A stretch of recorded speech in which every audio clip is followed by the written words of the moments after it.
What ideology is it? One may say, sir, it is leftist ideology because left is supposed to be concerned about poor people, but why not right? So it was a center spread in our Jagruti Weekly, 1 week. So literature that is affecting the society should be your motivation.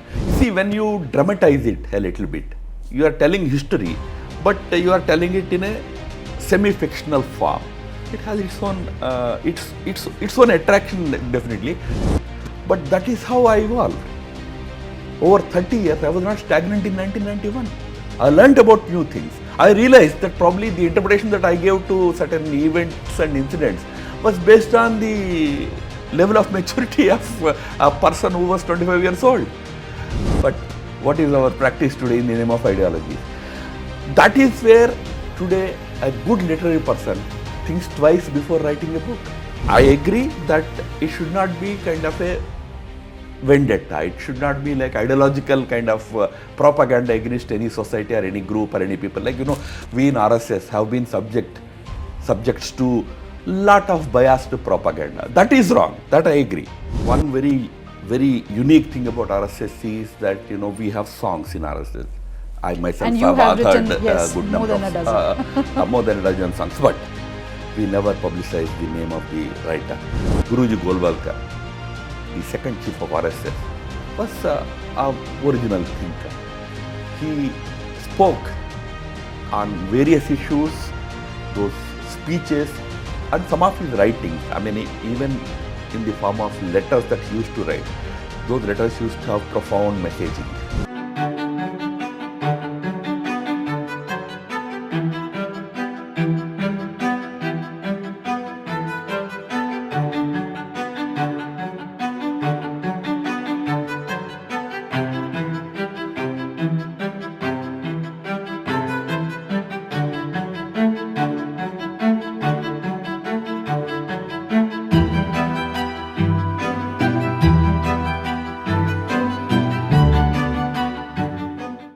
Hello and welcome to the final episode of season 1 of Shabda Vishwa.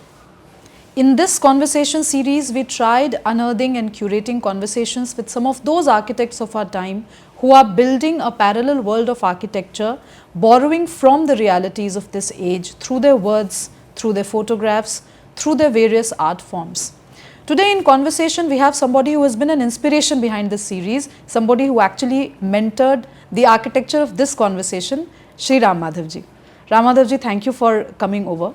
One of the reasons with a conversation with you is because we all know you as a public intellectual, as a politician, as somebody who talks about an ideological position and has, traversed that arc. But little do we know about Ram Madhav, the making of the writer person in you. You've been active in the field of public affairs since a very young age, since perhaps the tender age of 8 or 9. And you, if I go by conversation that we had, you started out a literary circle at a very tender age of 9 years old and managed to get the district collector to attend one of your literary sessions at that age. So let's please dwell a little more on how your childhood was like and how it has made into the author, writer that you are today. Okay, at the outset, let me congratulate you for starting this series and successfully completing 12 episodes. These days, literary discourses are very rare. Everything is political, everything is very contemporary, but literature has its very significant role in shaping the value system of a society, morals of a society. We should cherish our literary personalities. We should try and encourage real literary personalities who may not have any politics to their literature. That good work is being done through this series. I compliment you and congratulate you for completing the first 12 episodes of it. Ideally, I hesitate to talk about myself. That's not how we are trained in RSS. But as a reminiscence, I can say that you are right. I was lucky to be born in a very rich literary family. My grandfather was a literary personality. He authored books in Sanskrit, on Sanskrit also, in Sanskrit also. My uncle was a renowned English literary personality. He was a professor in English. My mother used to write. So somehow I inherited it in my family. Because of the family atmosphere, at a very young age, we started a small circle. We named it as Pradipti. Pradipti name itself is a very, very profound name. So we started a circle of literary discussions. We were, I mean, the whole bunch of us were not even 10, 12 years old, but we used to, every week we used to meet. Every week. It was a weekly literary circle. We used to have a setup, we used to have chairs and sit in a circle. All this was in, I'm talking about the early 90s. All this was something very unique in a village setting in Andhra Pradesh, and young boys not going out and playing in the playground, but sitting here and discussing about subjects. We used to have a subject for every week to discuss. So that was a very interesting experience. Yes, we used to have annual events of this group. This group, although was a small group, but it had good influence over our friend circle. They used to like us. So we used to do an annual event where parents used to come. One such annual event in 1977 or 78, I don't remember exactly, was attended by the then district collector. And uniqueness of that program was, we were all 12, 13, 14-year-old youngsters then. We conducted the entire 1.5 hour session, which comprised of songs, which comprised of skits, drama, all those things. Everything was in Sanskrit. We trained for it, we practiced for it, and it was a very unique part of our activity those days. Although I used to otherwise be active in RSS, I used to be active in sports, I used to be the captain of my my high school cricket team. All that used to happen. But parallelly, we also used to run this literary circle. We used to have essay competitions in that, elocution competition in that circle. So that is how my interest in literature, away from politics and away from other aspects of public life, began at a very tender age. I tried to retain it. I continue to try to do that. I always love, cherish good literature. I read books that are considered as good literature. But I must confess that as we get into a different kind of milieu today, the place of literature is somehow taking a backseat in our, not just in my case, but generally in our public life. I hope we bring back that great literary, that flavor to the lives of our countrymen. Before we move forward, I would want you to pause a little on what is happening with kids today, because you're a public intellectual, you interact a lot with society at large. Who do you think are literary personalities that kids today should go back to, and kids today should read, and contemporaries also, that they should look out for, not just inspiration but gradual making of the subconscious mind that happens at very young age? Literature is invariably linked to one's mother tongue. One can really enjoy and appreciate and actually understand literature majorly in his own mother tongue. Of course, if you are really very proficient in English, you can understand English literature. If you know French, you can understand French literature. But the real flavor of it, one can enjoy in one's mother tongue. So when you if you ask me about literary personalities and all, I have to look up to those in my mother tongue, which is Telugu. Again, I must say that the kind of literary personalities we used to look up to as youngsters, I'm afraid I don't see so many of them around at this juncture, at this time. Because as I said, generally literature has now less takers, less number of takers. As a result, those kind of very quality literature personalities are also, today you can find them less in number. When I was young, we used to have some very prominent names in Telugu literary circles. Like there used to be a very famous revolutionary poet. Many people used to brand him as a communist, but I never saw him as a communist, but he was definitely sort of a revolutionary poet. His name was Sri Rangam Srinivas Rao. Short name was Sri was his pen name also. Those days a great influence on the youngsters of the Telugu state. Then there were very prominent people like Dasharathi Rangacharya, very renowned literary person. Then there were poets who used to probably write film songs also. But those film songs are not like the kind of songs that you hear sometimes these days in films. There need not be any literary sense to what you read in a film song these days, what you hear in a film song these days. There is a good tune, there are good words, and people enjoy it.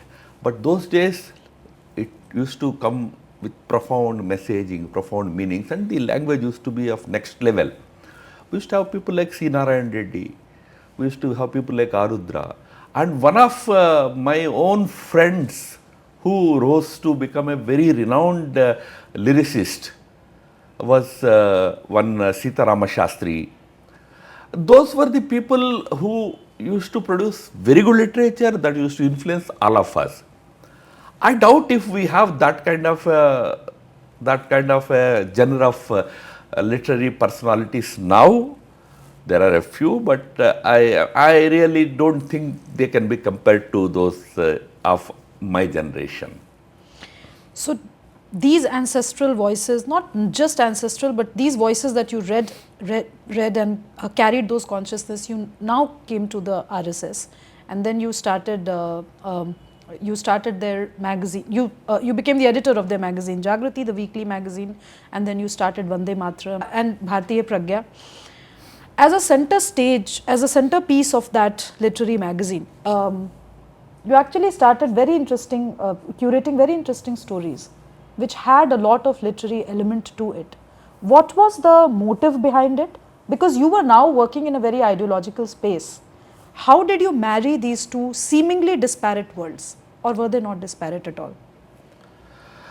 I mentioned about Sri, one of the very influential poets of Telugu literature, who influenced me personally very much at my when I was a young student. He had a very famous poem which said that Kukkapilla, Aggipulla, Sabbu Billa, Kadedi Kavita Kanarham. This was a Telugu poem, which meant that a tiny dog or a matchstick or a piece of soap, any of these things can also become the theme of your poetry. Nothing is unfit to be a part of your poetry. Only important thing is the structure. Poetry should have that structure. Content can be anything. I very strongly believe that literature is the product of the society. The society around you should be the theme for literature. So there is no ideology in that. For example, the travails of a old lonely woman can be a big piece of literature. Why should you link it to any ideology? Ordinarily, we link it to leftist ideology. We think that if you are talking about a poor, desolate woman, it must be a communist literature. Why should it be? So that was my thinking right from the beginning. So literature need not always have to side with one ideology or one politics. Literature, by the very word we use, sahitya, something that is in the hit of samaj, that is sahitya. What you consider as good for the society, I should give a message from this. For example, since you mentioned about Jagrati Weekly. In Jagrati Weekly, my role as editor, I was associate editor. We used to have a very senior respected elder as our editor. I used to be associate editor. Literally, I used to handle the whole magazine. I used to do a center spread. Those days, center spreads used to have 3,000 words. That was the size of the center spread. I did one center spread on street children, the urchins, who wait at the street corner signal, and when the signal is turns red, and vehicles stop, how they quickly run into the crowd, try and beg from the people, and as the signal turns green, how they just escape from that crowd without ever getting hurt. And what is that life that they are living? No, is it, what ideology is it? One may say, sir, it is leftist ideology, because left is supposed to be concerned about poor people, but why not right? So it was a center spread in our Jagruti Weekly, 1 week. So literature that is affecting the society should be your motivation.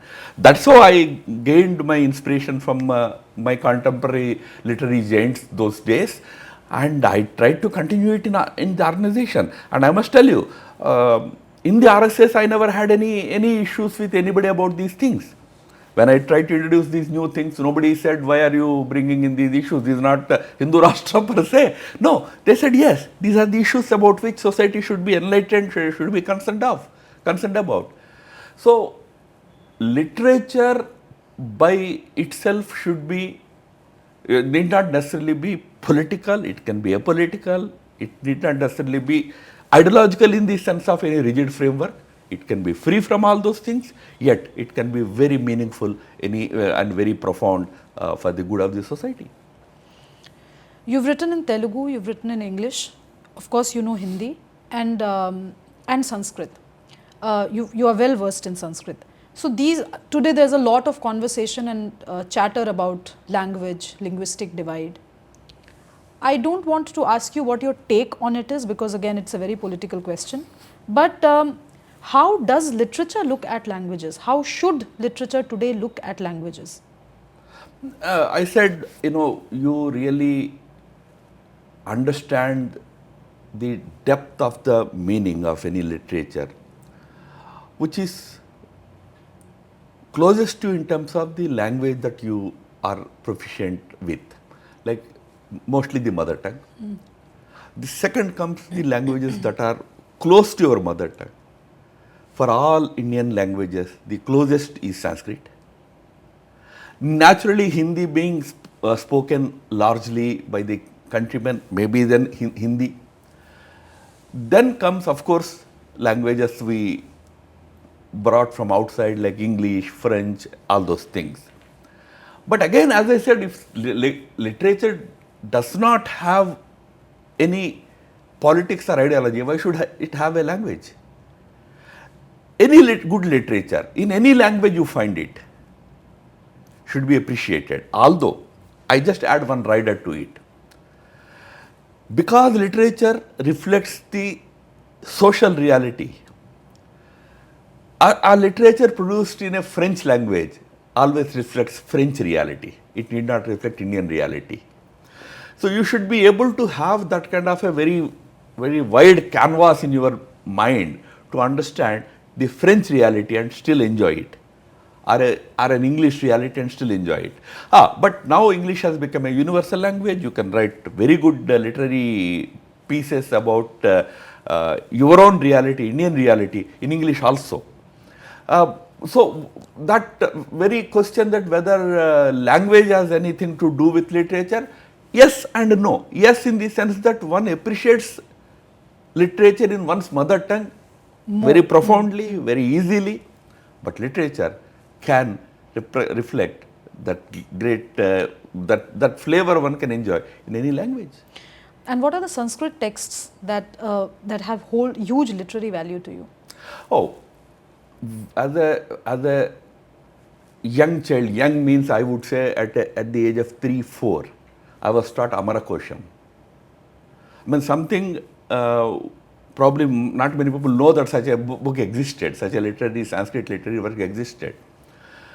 From then, I have been taught by my grandfather essentially, but through education, I have also had Sanskrit as my, those days it was third language. I used to have Sanskrit third language. So I had good access to Sanskrit literature as a young person. At that stage, whatever much we could read, we read. But many important Sanskrit texts, like Abhigyana Shakuntalam, was taught to us in Telugu, in our mother tongue. So I understand Abhigyana Shakuntalam's original text. Although it was translated and taught to us, I don't have to read an English version of it today to know what was there in that book. So some of those things, and of course, otherwise Bhagavad Gita, Ramayana, Mahabharata, these things obviously you learn either from Sanskrit originals or they're very near your mother tongue translations. But I can say that I had very good exposure to Sanskrit texts right from my childhood. As I said, fortunately, because I came from a very literary family, and Sanskrit was one of our important languages in our household. You've written 10 to 12 books in Telugu. And one of the things I was surprised to learn was that you actually wrote a historical novel across 52 episodes or serials as it was called then. Weekly serialized conversation around a very famous Maratha revolutionary. Can you please dwell a little more on that? A, what was the influence? B, why did you think it was needed? And C, because today there's a whole conversation around history, excavating our those architects of the past who have not been given importance all this while. So how do you connect all of this today, and do you see a future of historical novel in India? In what way do you see it? History for any society is very important. There will be debates over history. Let them be. There is no harm in debating what constitutes history and what is mythology, and how you are distorting history or you are saying true history. These are debates that will go on. Nevertheless, history has an important role. We must turn to various periods and chapters of our history. We should keep turning to them. In that sense, I see a lot of importance to history writing in contemporary literature. We should come out with good books on our historical episodes. Like, for example, the women leaders of Indian society. How much literature is available today? There are so many great women who were rulers of this country, who were poets, who led bhakti movement in this country, but very little literature is available. The literature is not historical per se. There is no historical narrative about it. There is some kind of a romantic narrative about some personality, whether it is Mirabai or somebody. Where is history? Because we are not investing enough on digging out the history aspect of it. Whereas look at the West, how meticulously they record history.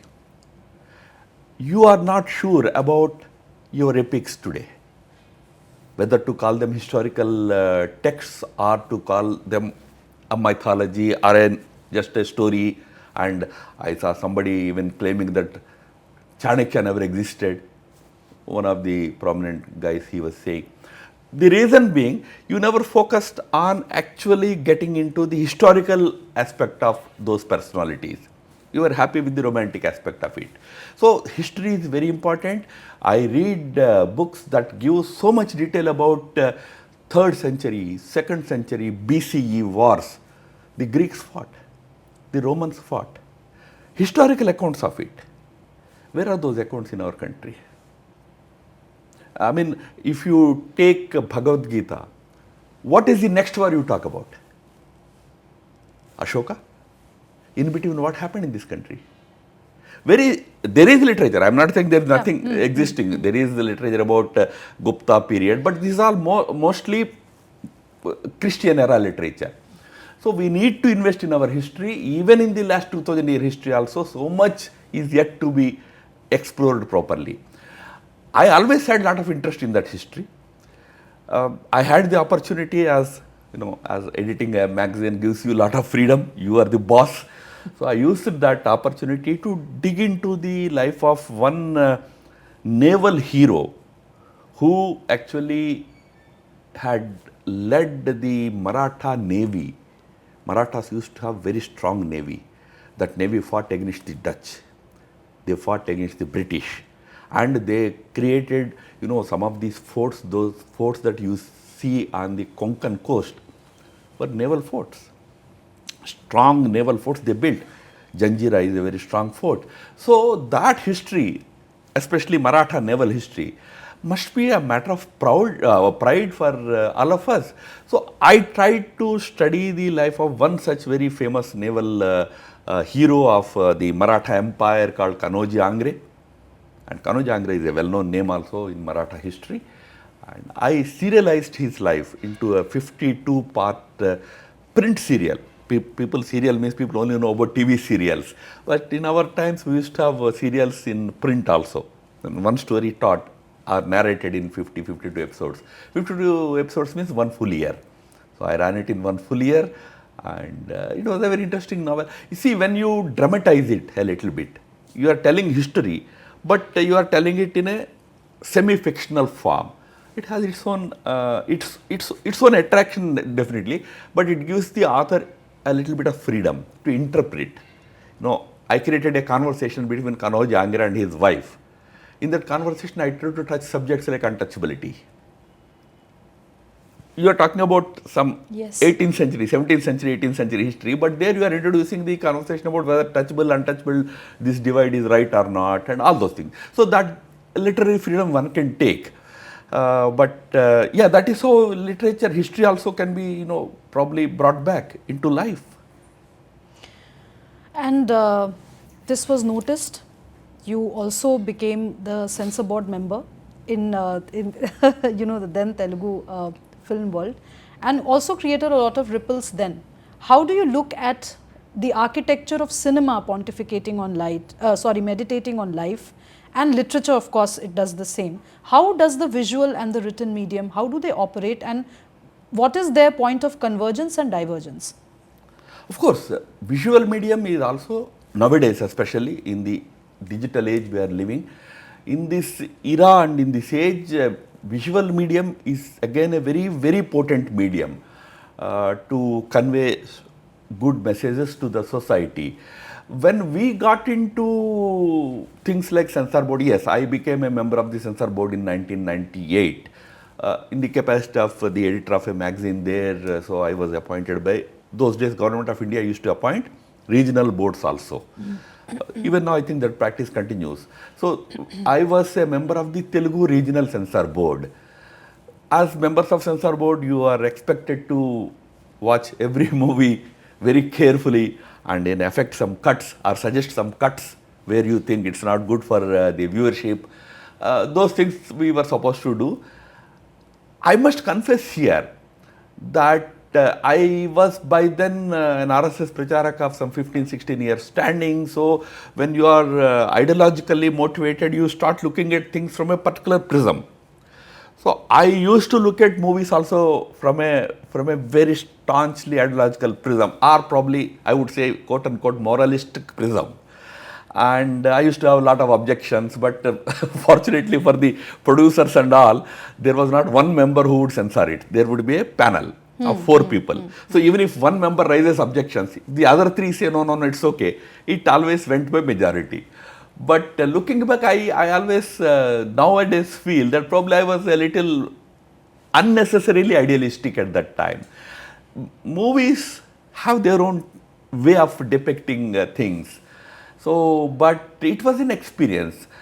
I had the opportunity to watch some movies very rich in their messaging. I mean, the real literary value of those movies is incomparable. But I have seen lousy movies also.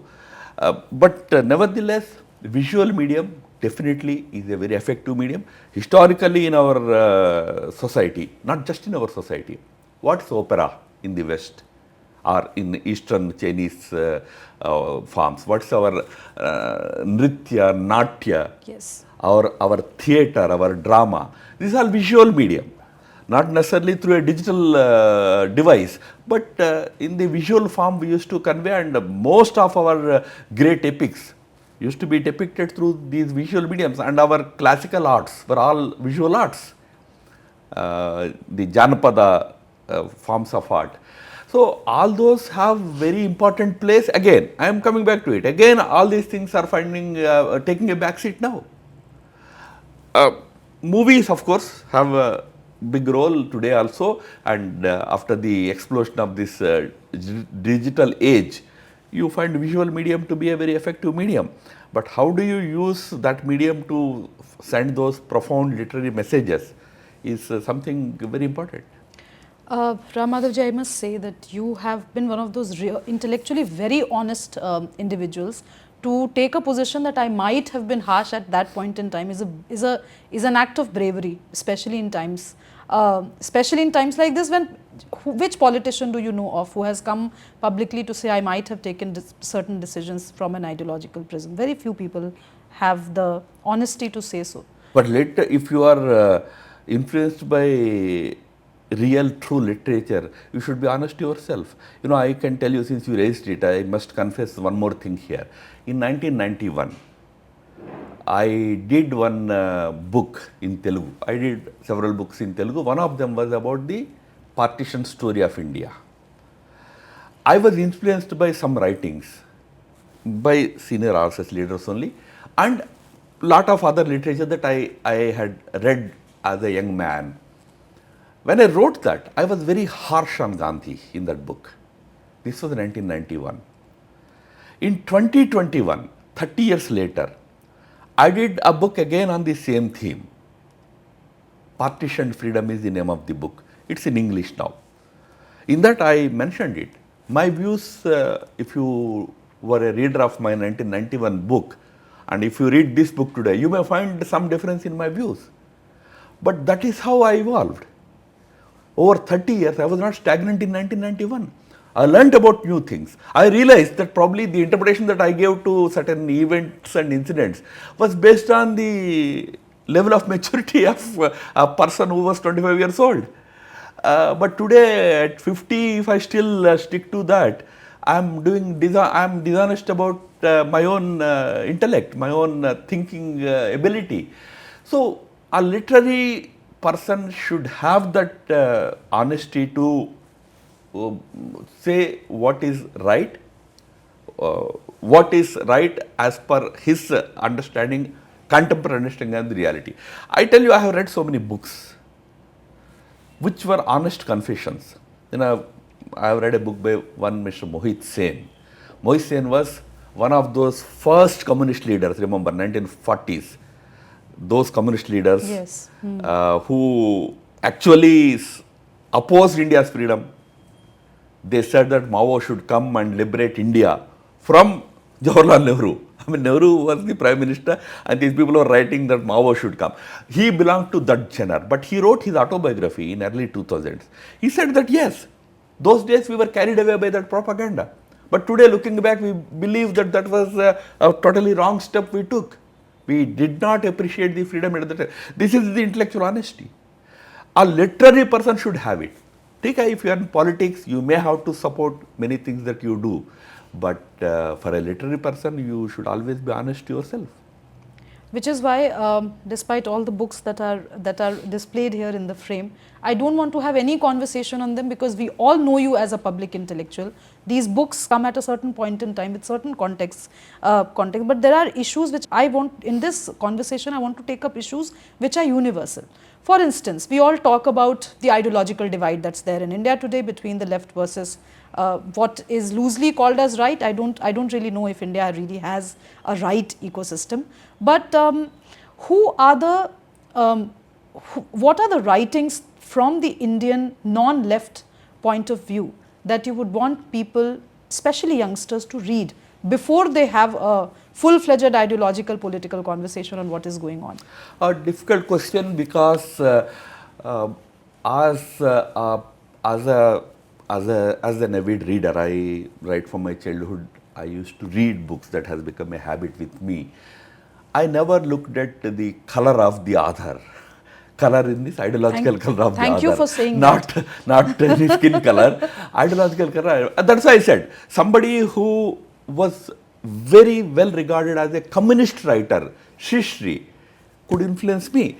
Not every poem of his. Maybe I disagreed with some of his poems, maybe. But I did see a lot of merit in many of those things. So I can't say that you read this book and don't read this book. That's how I don't do. I never follow that principle. I generally choose a topic. I suggest if anybody is interested in reading books, I only suggest that choose a topic, but read all different versions of it. If a communist is approaching that subject, how is he approaching it? If a so-called Hindutvavadi is approaching it, how is he approaching it? Read everything and then judge by yourself what arguments have more merit or less merit. No, for example, I am just reading a book, War and Religion, authored by an American author, written by an American author. A beautiful narrative about the rise of medieval religions, Semitic religions, how they rose, and how their rise as religion was inevitably linked to war. How war and religion coexisted. Not an easy topic to write, you see. You can offend anybody. But when I read that book, I don't think any Muslim will be offended or any Christian will be offended by that narrative. Are you open to reading those books? But are you open to such kind of a narrative about your own religion? If somebody writes, I give you an example. What are our women heroes? Or if you can't call them heroes, you call them heroines, if you want to call them. Although those words sometimes go beyond, gender. Take the case of Draupadi. Fiercely independent woman. But if I portray her as a fiercely independent woman, are you ready to accept it? Or you say that you are destroying Hinduism? There can be ways to look at a personality. Someone whom even Bhishma respected. Bhishma, by age, by experience, by knowledge, was very superior to Draupadi. But he always had very high respect for her. So, those personalities, are you ready to look at them from a different perspective? That is the beauty of literature. But the moment you find a different narrative, you get offended. We have to overcome that. We have to understand that literature has its own beauty, it has its own message. Take it or don't take it. But don't question the narrative itself. We need to build that kind of a kind of a resilient attitude in our society. We are getting too much divided on ideological lines. We simply reject things. I know there was a book in Telugu on Draupadi. Such a wonderful literary work it was. I mean, I was so impressed by the literary work. But one aspect of that book became very controversial because in that book, the author claimed that you generally portray Draupadi and Krishna as brother and sister. That's in popular narrative. But he said that no, in entire Mahabharata, Draupadi never called Krishna Bhai. She always called Sakha, friend. They were friends, they were good friends. No, that became a big controversy in Andhra Pradesh. There were protests against, how dare you call them friends, you are damaging the reputation or damaging the value system and all. So, we are now looking, we are getting very, that is where the problem of ideology comes. See, ideology by very definition means a closed frame of ideas. You must be idealistic, need not be ideological. Ideologies are all closed set of rules, set of ideas. Why should you be a prisoner of any closed set of ideas? Why can't you be open? But that is Hinduism. Hinduism is always for that openness. Ano Bhadra Kratav Yantu Vishwata, let noble thoughts come from all sides of the world. But what is our practice today in the name of ideologies? That is where today a good literary person thinks twice before writing a book. Because he is afraid that how society reacts to it. Why should he be? I think we have to learn so much from the Western literature about it. So much of critical analysis happens about Christianity, so much. But not every Christian is taking out a weapon and going after the author. There is criticism. You take it in your stride, see if it is rational. Are we having that kind of a mindset in our country? No. I agree that it should not be kind of a vendetta. It should not be like ideological kind of propaganda against any society or any group or any people. Like, we in RSS have been subject subjects to lot of biased propaganda. That is wrong. That I agree. But today if I say that I am RSS, nobody should criticize me. Is it possible? I am in public life. In public life, every person is subject to scrutiny. That scrutiny, if it is done through literature, we should have tolerance to accept it. Can you suggest works by some RSS pracharaks, poems or short stories, novels, anything in the literary domain that youngsters today should go back to? I can't say about poems because one very unique thing about RSS is that we have songs in RSS. I myself And you have have authored written, yes, a good more number than a dozen. more than a dozen songs, but we never publicize the name of the writer. In Sangha, hundreds of songs are sung. Sangha publishes a small book of all its songs that are sung in Sangha ecosystem, but you won't find the name of the author of that song. That is how Sang's culture is. It has to be anonymous. You are doing a service to your mother, that is motherland. You don't have to proclaim that I did it. So even if I said that I have done a few songs, but I don't have to Qualify which below every song I should give the Ram Madhav. We don't write like that. So who are those people whose songs are sung? I can't really say. I mean, who authored those beautiful songs? Although I have myself got inspired by so many such wonderful songs in RSS. But there are a few very original thinkers in RSS. For example, Guruji Golwalkar, the second chief of RSS, was a original thinker. He spoke on various issues, those speeches, and some of his writings. I mean, even in the form of letters that he used to write, those letters used to have profound messaging. Again, very dharmic messaging. There was no ideology in it that you can brand this RSS ideology is propagating. No, that was RSS ideology, dharmic messaging. So he is one person whose writings continue to give you a direction, although every writing, again I am saying, every writing has its contemporary relevance also. Beyond that, sometimes those views may not be very relevant today. Some of those things. You should be ready to say that and understand that. Okay? Something he said in 1960s need not be relevant in 2020s. But most of his views are very, very profoundly enjoyable and influencing. Then we used to have Dattopant Tengdeji, whose works one can read even to this day. How he explained the role of a Karyakarta. Karyakarta not just about RSS Karyakarta. Anybody who wants to devote his time, energy, life to a cause, what kind of a mindset he should develop? One can read from the beautiful book. It's called about Karyakarta.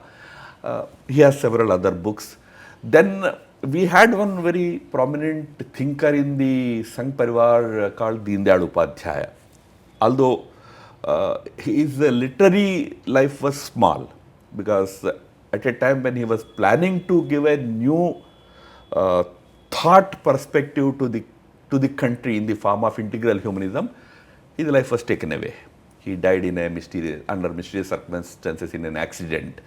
But he produced some valuable works, not very vast literature, but some valuable works. So some of those people in RSS continue to give a good direction to today's youngsters. Then many contemporary RSS leaders, probably they write less, but their speeches, if they are compiled, they are definitely very useful. We recently came out with a book called Shaka to Nation. Shaka to Nation is the compilation of important speeches of the RSS leadership. You can say from the horse's mouth. The RSS leadership from Dr. Edgawar, the founder, to Mohan Bhagwat, the current chief, and his colleagues like Dattatreya Hosabale, the general secretary, and others. What have they said about the organization, its vision, its mission, its ideology, if you want to call it that way, and all that? I think some of those 30-40 speeches and a few interviews are definitely a useful reading material for today's youngsters to understand this India's most influential organization. What goes behind in the thinking of this organization? One can understand from this book also. So you've written songs, you've written a serial, you have of course written non-fiction, and you have also delved a little bit on the fictional dramatic version of the narrative. How do you choose your form? So if today you have to say write about what's happening on, if Ram Madhavji today you have to talk about the street urchins in Delhi, which form would you choose? I have some skill in writing prose only now, having spent so many years in political life and RSS life. Somehow I lost touch with that poetry part of it, I would say. The Atalji last used to song that I authored was, I think, in early 2000s, last Telugu song which I authored and I gave to our Sangha network in Andhra Pradesh. But after that, somehow I lost in touch because life became very different. In a way, last 8 to 10 years, very political. That takes away your literary, that emotion part of it. But I try and do enjoy literature. Of course, that poetry, the literature part of it, non political writings and all, I do enjoy. But whether I can still do a song again, it is a difficult task for me now. In fact, my Andhra colleagues sometimes ask me, can't you write a good song again? I say, yeah, now life has changed. I have to go back into a different groove to do that, but it's a little challenging. So today, if I choose anything, I choose only prose. I probably write a good article about it, probably write a good essay about it for maybe Open magazine or something, but I try to do that. I know I did a piece on the rise of like Hindu revival that has happened over last 3 centuries, 18th, 19th and 20th centuries. I did a 3,000, 4,000 word piece for Open magazine about a year ago. So occasionally I try to do that, but today most of my time is consumed in my weekly columns and other writings and other things. While you said that, I remembered, I think Atalji also had to say a similar thing about his poetic journey. So what really is politics, that it somehow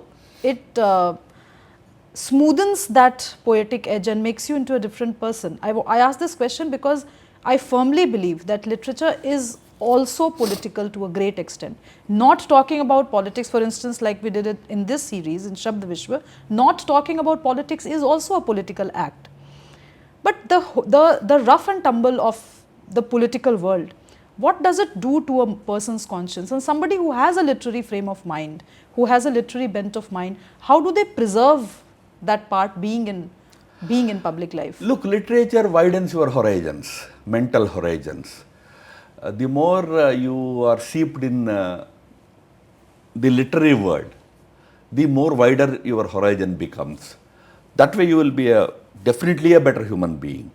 From someone who is completely cut off from the vast wealth of this literature, just confined to some ideological text that you read, if you are confined to that, from you to someone who has that vast openness to literary world, there is definitely a qualitative change. And since you mentioned about Atalji, he is a giant in that.